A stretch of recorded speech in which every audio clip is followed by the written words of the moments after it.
see how we go with time and so on. As usual, people feel like making an observation or a comment or asking a question.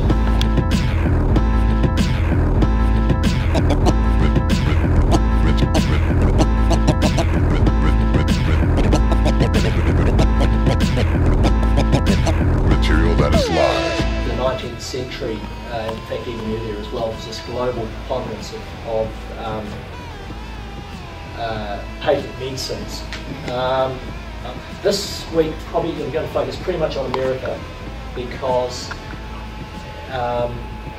as we'll see, really the drug policy that we have now is driven out of America from the 19th century, and that kind of gets, you know, people say that a lot and people go, oh yeah, it's, you know, it's just a conspiracy theory, but it is actually the case, as we'll come to see.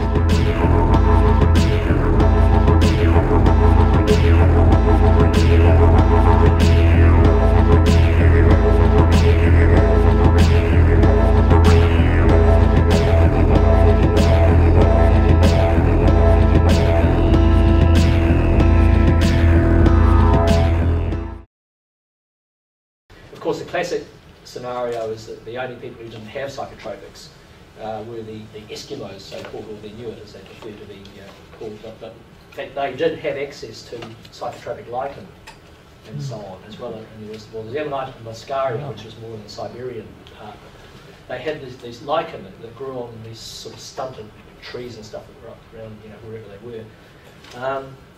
And yeah, they were quite hallucinogenic. So that actually, you know, there goes the Eskimos, they were in there too.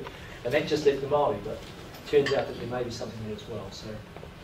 So yeah, pretty much where possible, people will make some effort to experience it.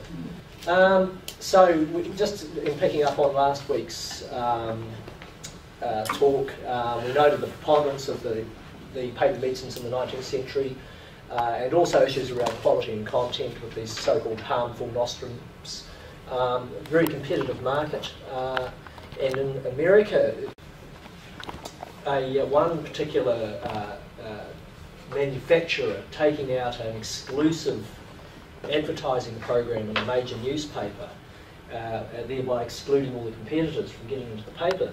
And so they said, right, oh well, okay, we'll have our own publications promoting our medicines. And so that these became, and they reckon it got to the point where, as you'll see soon, there was something like one of these almanacs for every 2 Americans by the sort of mid and late 19th century. They got some quite cool pictures. We'll see some of them a little bit later on. The other thing, of course, that fed into the risks and dangers associated with these patent medicines was this very, very basic understanding of dependence and addiction and so on. It really wasn't something that people understood at all. And so, you know, the idea that you would have something that made you feel good seemed like quite a good idea, and that's what it did. It made you feel good, you know, and so you were quite happy to keep taking that. You know, life wasn't so bad as long as you had your cordyline. So essentially, palliative type of care intended to make you feel better. So this is just a wee blurb about the patent medicines. So they do this with a nice writing on it. He says, looking at his own pen, shadow on the park. Oh, not really. Oh well.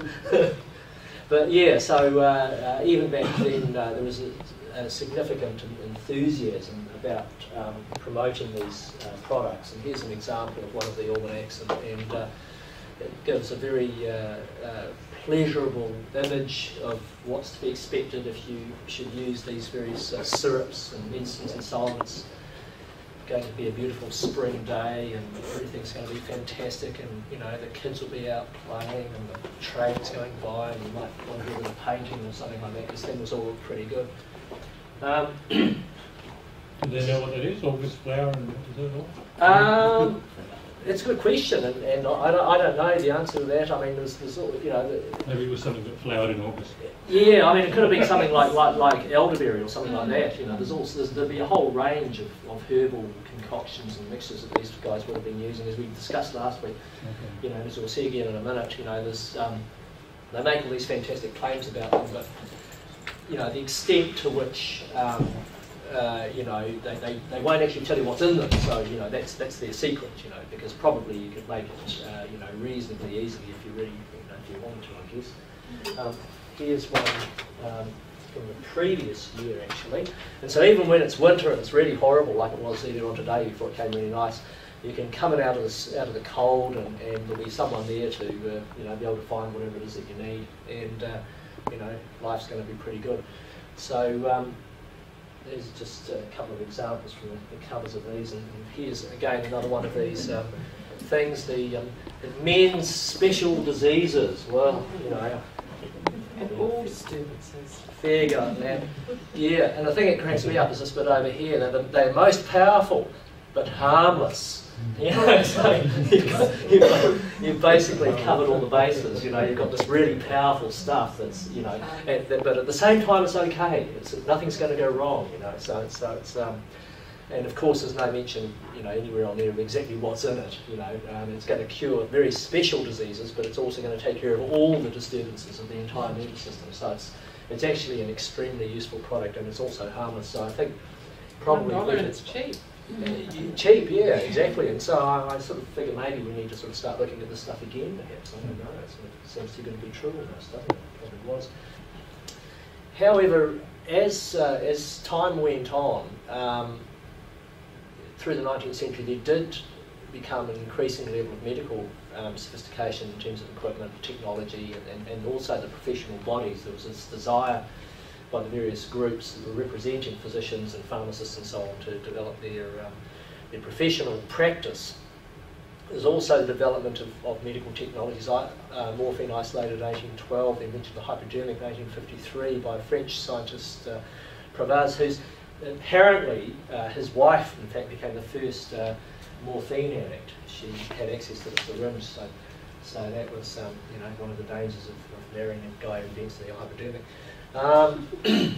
And throughout the 19th century, there was this enthusiastic prescription of morphine, and of course it was, you know, a time of terrible conflict, of course, and the American Civil War, you know, had been a major problem, major event, and terrible injuries sustained, and of course with the level of medicine really still being around palliative care, and the idea that these people who've suffered these horrible injuries needing to, whether it's amputations or just surviving, being given morphine enthusiastically by these guys, you know.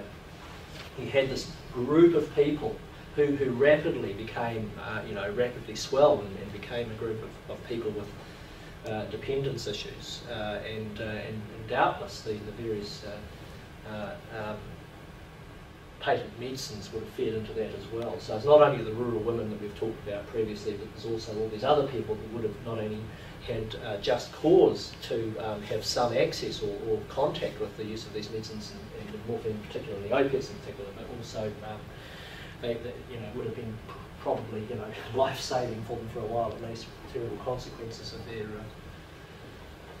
injuries.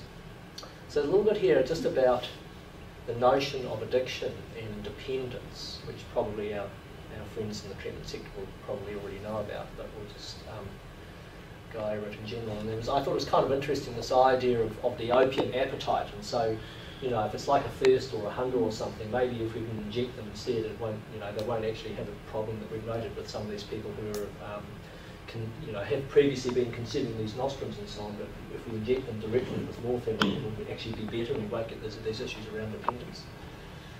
And there's mention there of Dr. Pravaz's wife as well, in relation to having access to that syringe. But I think there's a range of issues here. I mean, there will be some people who had things happen to them, and they would have been, you know, using these substances. There were other people, I think, who would have just gotten into the habit. You know, they might have been feeling a little down at some point, and someone turned up with snake oil and said, "Oh, well, you know, have this."